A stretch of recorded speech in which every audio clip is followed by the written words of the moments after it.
Buenas tardes, nosotros somos el equipo 3. Nosotros les hablaremos sobre derivadas e integrales numéricas. Mi nombre es José Jaime y yo comenzaré por darles una introducción a lo que son la derivación e integración en el campo de los métodos numéricos. Cuando nos encontramos con el título anterior, llega a surgir la pregunta de por qué puede ser necesario tener otra técnica de integración o derivación cuando ya tenemos la manera tradicional. En la manera tradicional resolvemos nuestras integrales y derivadas de forma analítica, con reglas ya propuestas y sin las que no se nos sería posible resolverlas. Eso trae desventajas, y es que cuando la complejidad de la integral aumenta, llega a ser muy complicado o imposible resolverlas. Llega un punto en el que nos damos cuenta de que las soluciones analíticas solo pueden encontrarse para una clase limitada de problemas, generalmente lineales o de geometría simple, en consecuencia teniendo una importancia práctica muy limitada.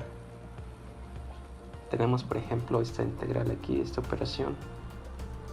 Tratando de resolverla de manera analítica resulta ser muy desafiante. Y es aquí donde consideramos los métodos numéricos, donde buscamos formular problemas de tal forma que podamos resolverlos con operaciones aritméticas. Comenzaré con la diferenciación.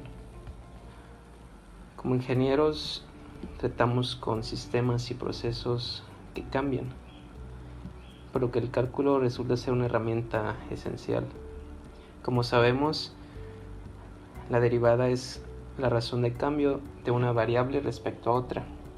Aquí tenemos la definición matemática que surge a partir de la definición geométrica de un cambio en la variable dependiente con respecto a la variable dependiente.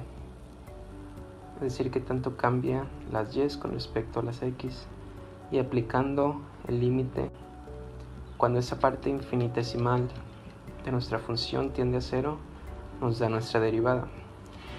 Y a partir de aquí podemos definir tablas y definir manuales con los cuales resolver derivadas. Llega un punto en el que las derivadas son tan complejas que deja de ser útil esta técnica.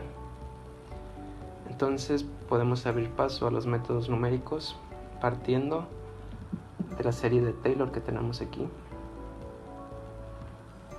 dejándola hasta cierto punto y despejando la primera derivada de aquí, obtenemos de manera aritmética lo que es la primera derivada de una función.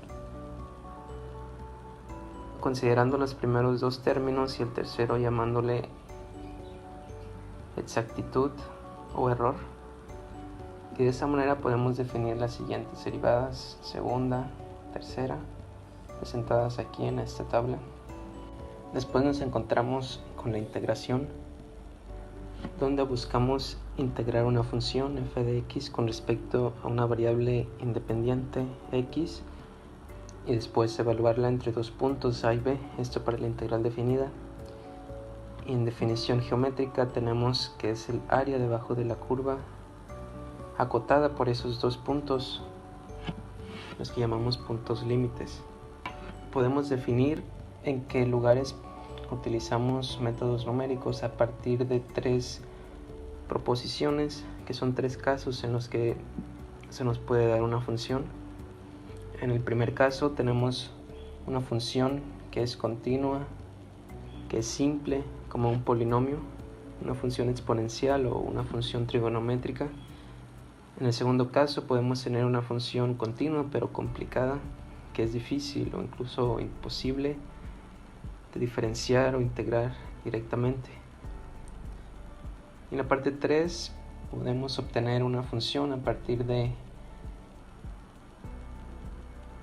conocimiento empírico, de observaciones experimentales, y obtener únicamente los valores y después querer aplicar una derivación o una integración.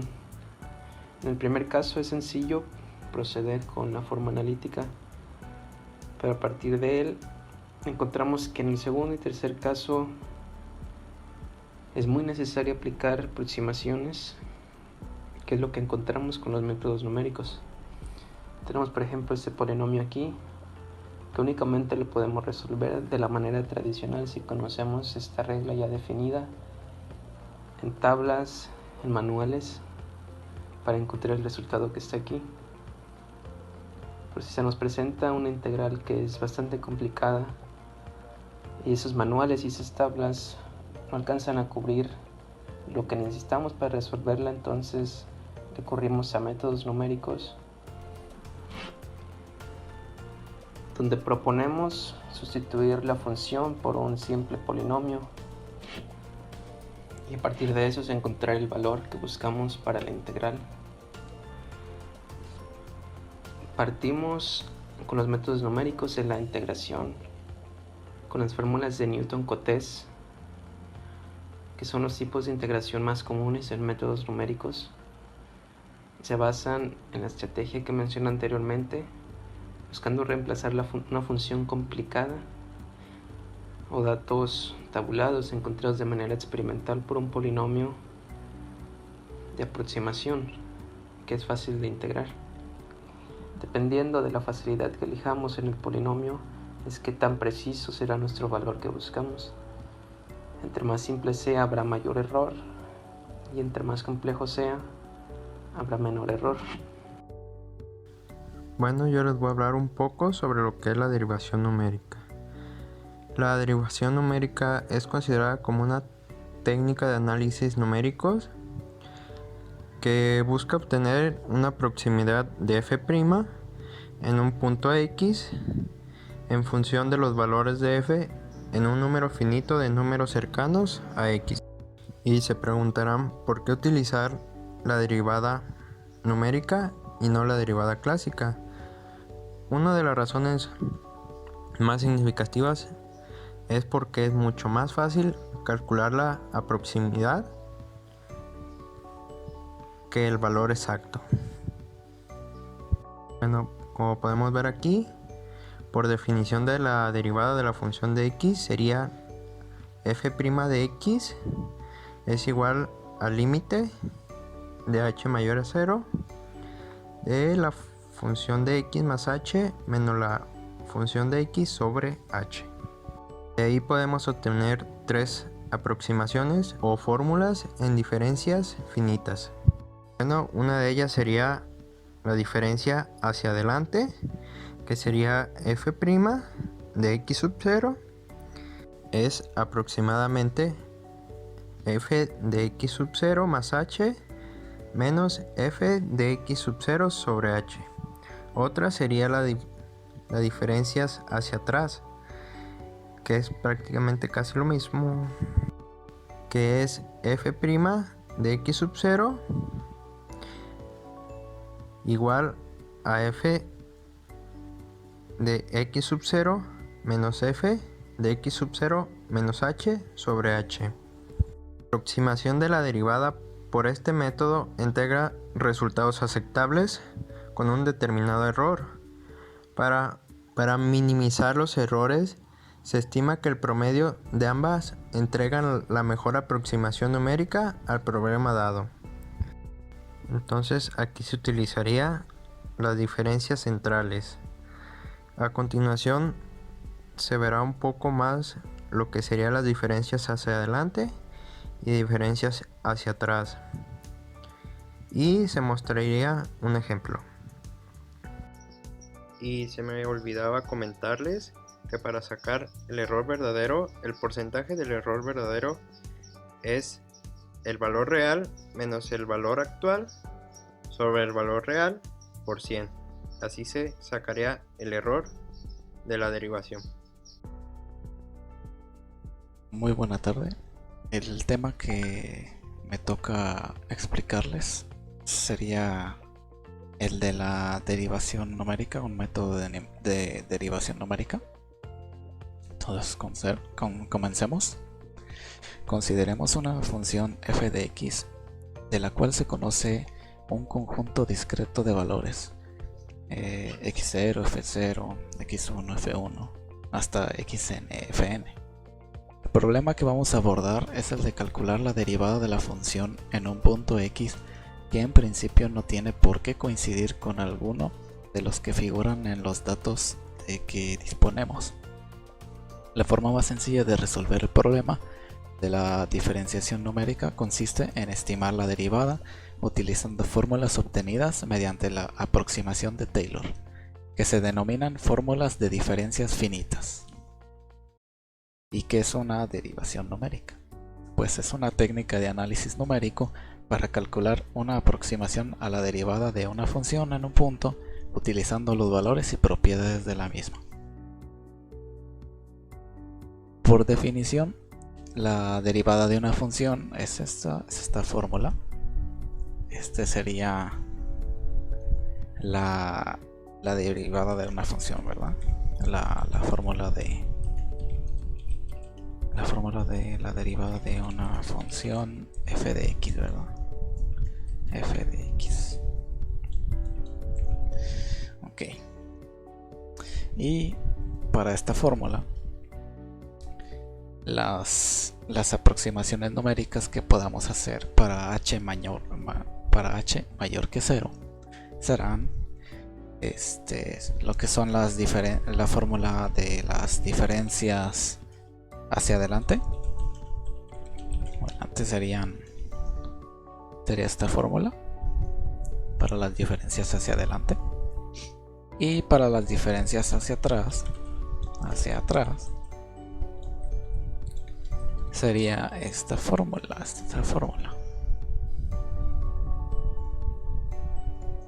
Esas serían las fórmulas para las aproximaciones numéricas bueno, para h mayor que 0. No. La aproximación de la derivada por este método entrega resultados aceptables con un determinado error. Para minimizar los errores, se estima que el promedio de ambas entrega la mejor aproximación numérica al problema dado. Y con estas fórmulas, que son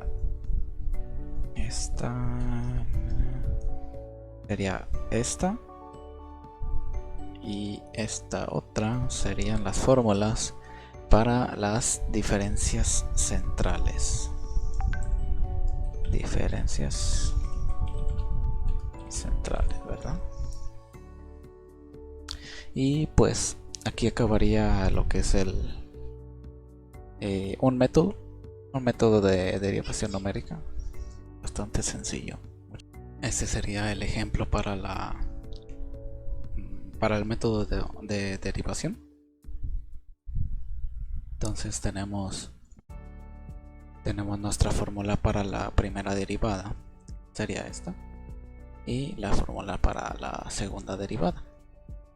En este ejemplo tenemos que hallar la derivada de la función seno con estos datos: punto inicial x0 igual a 2 y h es igual a 0.001. Entonces vamos a ver, tenemos los datos y tenemos la fórmula. Entonces solo es cuestión de sustituir los datos en la fórmula.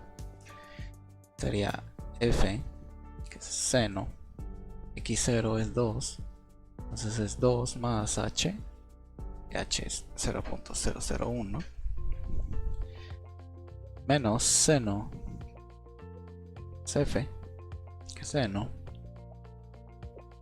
de x0 es 2 menos h, que es 0.001. Todo esto dividido entre 2 veces h, que sería 2 por 0.001. Entonces seno de 2 más 0.001 daría de lado seno de 2 más 0.001 da a 0.034 más decimales. Y esto 0.34 menos lo que es seno de 2 menos 0.001 daría 0.03.34. Lo que aquí define son los decimales que siguen. El calculador lo voy a dejar completo con todos los decimales para que pues no de 0, ¿verdad? Arriba. Bueno, la resta de eso sería seno de 2 más 0.001. Esto menos seno de 2 menos 0.001. Si da un número muy pequeño. Sería la resta de estos dos da un resultado de 3.48 por 10 a la menos 5. Más o menos. Tiene más decimales de este lado. Y esto entre 2 veces 0.001, que da como resultado la derivada de la función. Sería 0.01744. Esto sería para la primera derivada. Entonces vamos con la segunda derivada. Tenemos aquí la fórmula, la segunda derivada, que es la función de seno de x0, que sería 2 más h 0.001 menos 2 veces la función de x0 menos 2 veces seno de 2 más seno de x0, que es 2, menos 0.001, que es h. Todo esto dividido entre el cuadrado de h al cuadrado. Entonces los datos que tenemos arriba darían como resultado sería seno de 2 más 0.001, esto menos 2 veces seno de 2, y esto más seno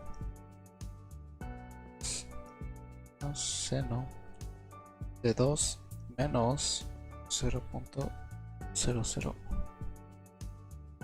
y esto da como resultado para la parte de arriba sería todo esto,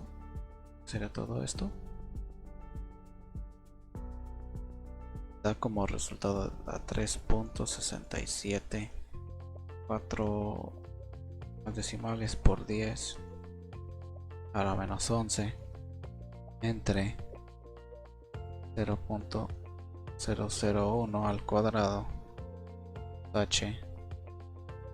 Esto daría como resultado la segunda derivada de la función, que vendría siendo menos 1.06 por 10 a la menos 5. Esto sería todo. Integración numérica. En el cálculo de integrales definidas, a veces nos podemos encontrar con casos en los que puede ser muy difícil y complicado realizar la integración de manera analítica, o incluso pueden haber casos en los que la primitiva o antiderivada de una integral no existan.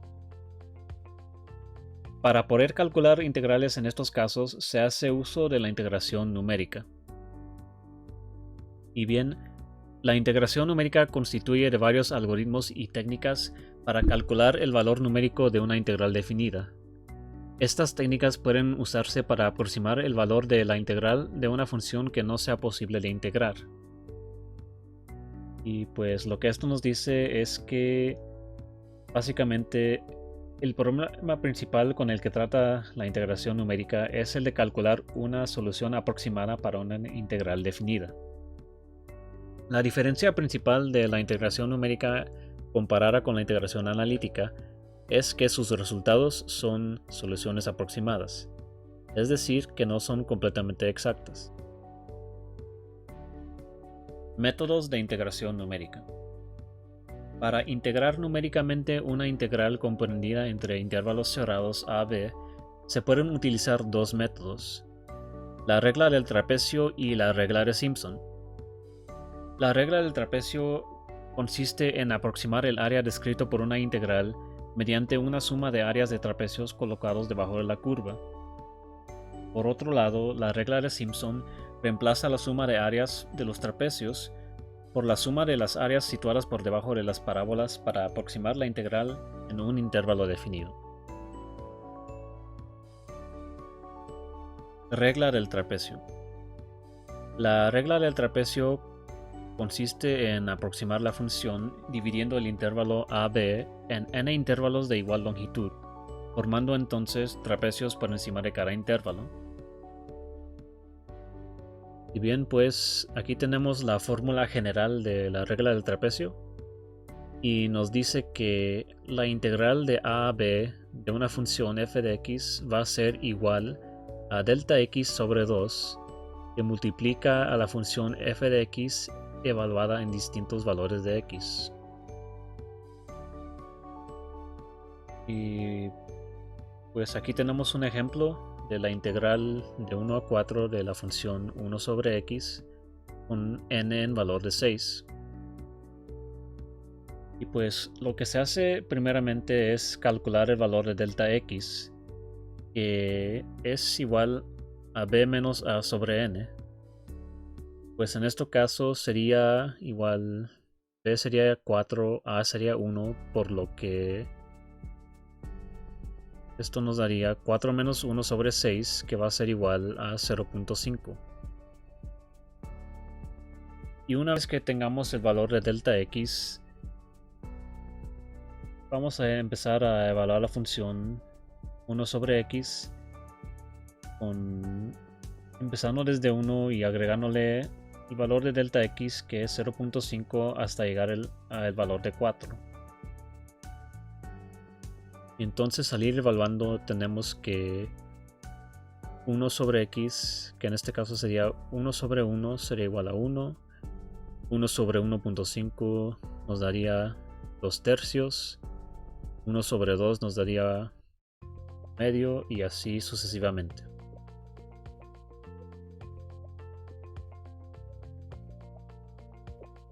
Ya después, una vez que se realizan las evaluaciones de las funciones y se suman todos los resultados, nos da por último que es igual a 2361 sobre 1680.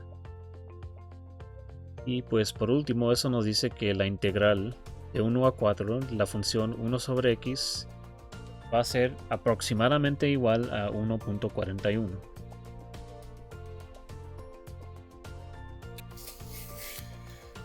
Bueno, yo les hablaré un poco sobre la integración numérica, en especial los métodos de Simpson, 1/3 y 3/8. Esta sería nuestra ecuación que utilizaremos para poder calcular el área que hay debajo de la curva y en lo que consiste el método de Simpson.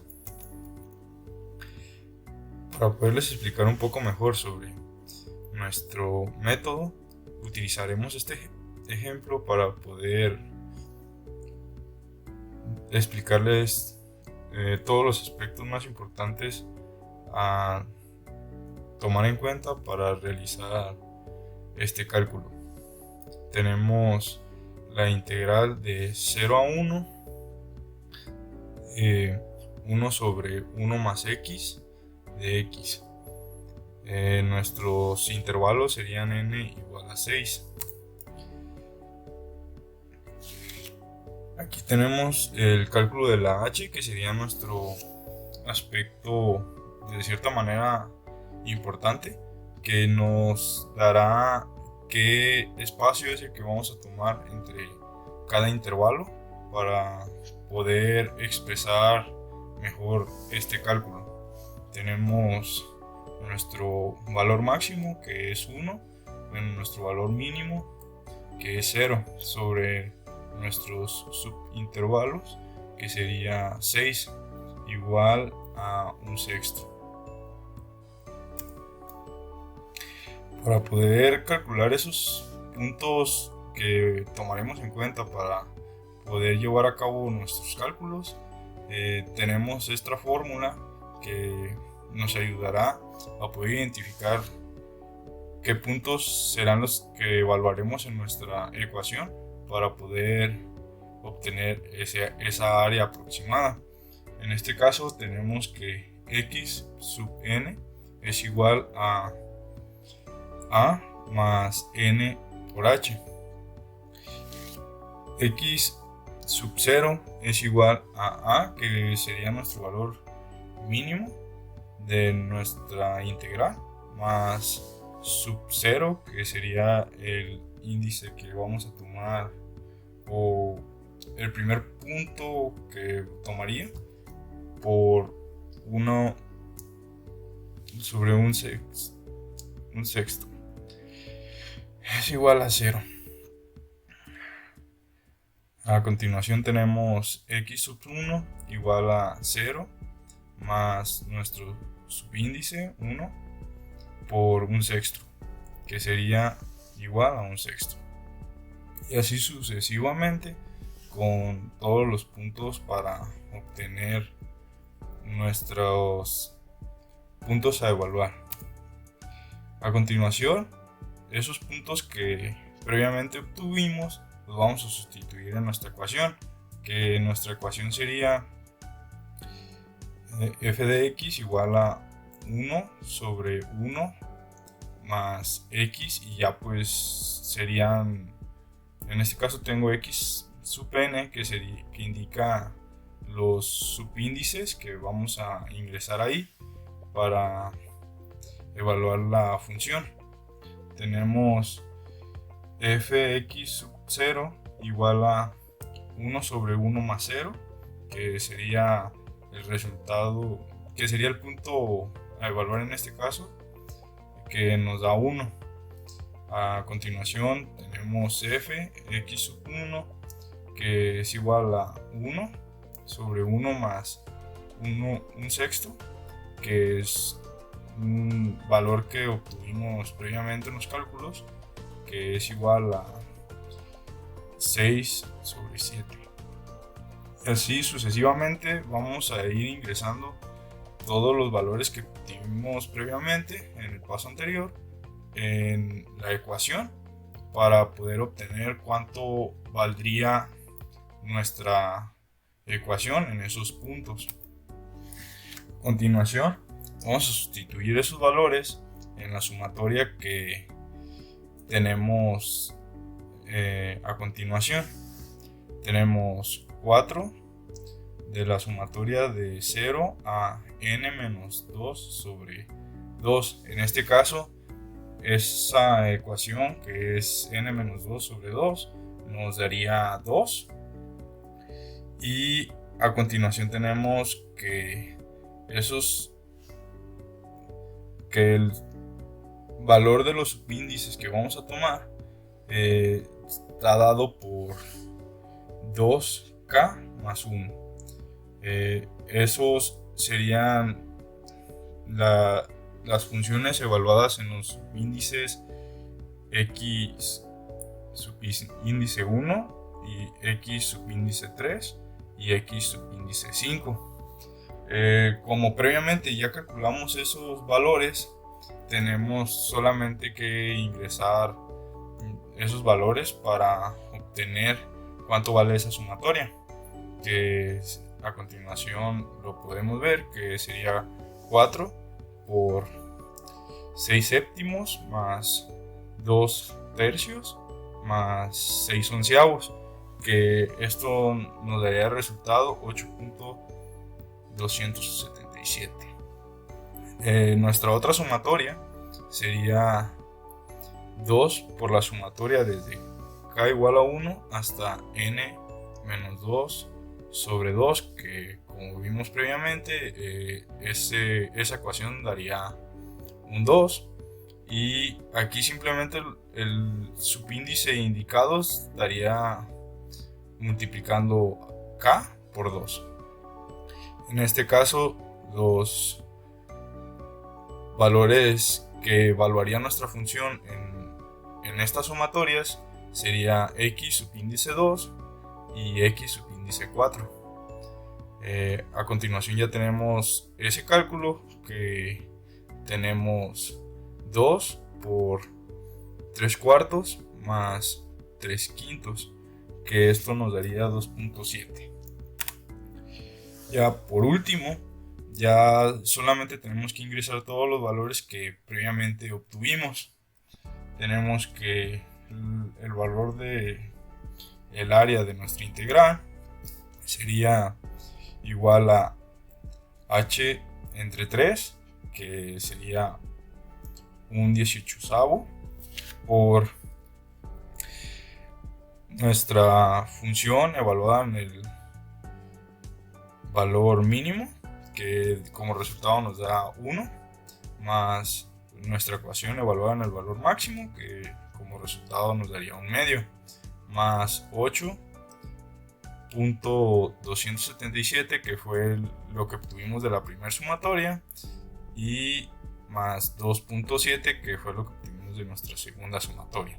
Esto nos da un área debajo de la curva de 0.6931. A continuación tenemos el método de Simpson de 3 octavos. Este, desde cierto aspecto, viene siendo lo mismo que nuestro anterior método, solo que este se basa principalmente que n se encuentre como múltiplo de 3. El anterior veíamos que tienen que ser par. En este caso solamente se pueden como múltiplos de 3.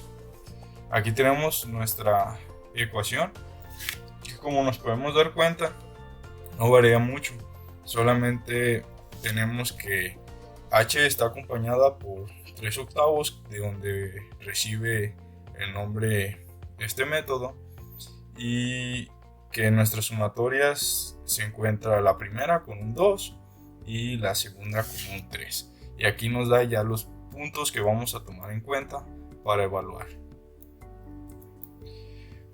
Nuestra ecuación que vamos a utilizar en este momento va a ser la integral de desde 0 a 1 de x cuadrada más 2, y utilizaremos los mismos intervalos, ya que tanto en el pasado como en este cumplen las reglas que necesitamos, en este caso que sea múltiplo de 3. H ya lo habíamos calculado previamente en el ejemplo anterior, que como se los he explicado nos da un sexto. Aquí podemos identificar que son los mismos puntos que tuvimos previamente, ya que solamente lo único que traté de modificar en este aspecto fue la ecuación que vamos a evaluar.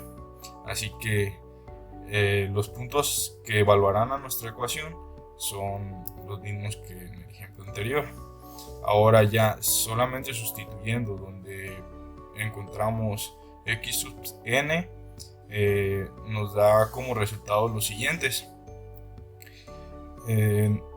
Todo esto, como les digo, son cálculos que hacemos previamente para ya solamente ingresarlos en la ecuación y que sea un poco más sencillo. Ahora nos podemos encontrar con las sumatorias de nuestra ecuación, las cuales tenemos en el primer caso 2 por la sumatoria desde i igual a 3,6,9 hasta n menos 2. En este caso n menos 2 sería 4, y el único valor que podríamos tomar en este parámetro sería el 3. Entonces esto sería igual a 2 por x sub 3, que como vimos en nuestros valores anteriores, sería 2 por 2.25, que nos da como resultado esta sumatoria 4.5. Ahora en la segunda sumatoria tenemos que 3 por la sumatoria desde i igual a 1, 2, 4, 5, 7 hasta n-1, que tenemos en este caso que sería 5. Así que los valores que solamente entrarían sería i igual a 1, 2, 4 y 5. Entonces esos valores pues ya los teníamos calculados previamente y ya solamente tomamos los resultados que teníamos de esas evaluaciones. Tenemos que 3 por nuestro subíndice 1, que sería 2.027, más el resultado del subíndice 2, que sería 2.111, más 2.44, más 2.6964. Esto nos da como resultado 27.816. Y ahora solamente ingresamos los resultados que ya teníamos en nuestra integral que vamos a evaluar. Tenemos que nuestra integral o el área de nuestra integral próximo es 3 por h sobre 8, que sería un 16avo, más nuestra ecuación evaluada en el valor mínimo, que nos da como resultado 2, nuestra primera sumatoria que teníamos como resultado 4.5, más nuestra segunda sumatoria que teníamos 27.816, más nuestra función en el valor máximo que puede tomar nuestra integral. Esta función tiene como área aproximada debajo de la curva 2.3322. Bueno, es momento de hablar de las aplicaciones, en el cual dentro de la ingeniería hay muchísimas, más que nada cuando se está trabajando con funciones que no conocemos o cuando no son integrables. Vigas, por ejemplo, materiales que tengan densidad variable, la integración, en este caso numérica, es muy buena para resolver este tipo de funciones. O cuando bien tenemos una función que no es posible integrar, en este caso utilizaremos estos métodos. Para nuestro caso, enfocándonos un poco en el área de la mecatrónica, todavía un poco más en el área de la electrónica, vamos a calcular corrientes mediante integrales, conociendo de antemano que la corriente que pasa por un inductor es igual a 1 sobre la inductancia por la integral en el intervalo del tiempo que vamos a evaluar del voltaje respecto del tiempo más la corriente inicial. Si nosotros consideramos que la corriente inicial es 0, ya que estaba desconectado o estaba apagado o algo así, podríamos ignorar esto y dejar solamente el valor de la integral en el intervalo de tiempo.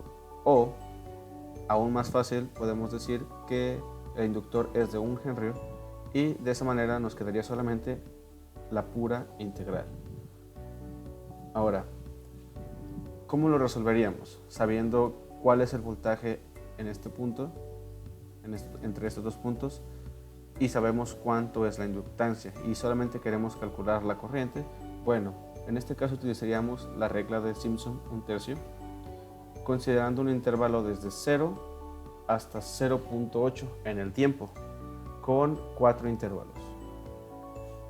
Hay que recordar que en el caso para la regla de Simpson de 1/3 es necesario tener números pares en los intervalos. Entonces vamos a ver. El ancho sería 0.8, ya que es de 0 hasta 0.8. Entonces 0.8 sobre 4, que es nuestro número de intervalos, tenemos que cada intervalo va a estar a 0.2 del anterior. Con esto tendríamos 5 intervalos, que va el de 0, 1, 2, 3 y 4 con sus respectivos valores 0, 0.2, 0.4, 0.6 y 0.8. Ya que tenemos en este caso los intervalos y la función que nos dan es esta, del voltaje, vamos a pasar a resolver la integral. Otro dato que tenemos aquí, como lo había mencionado antes, es que la inductancia es de 1. Muy bien, adaptando la regla de Simpson 1/3 a lo que viene siendo nuestra integral, podemos decir que la corriente que hay sobre el inductor es igual a la integral desde T0 hasta el T final, que sería en este caso 0.8, de la integral del voltaje. Pero esto lo podemos aproximar porque no es una función exacta.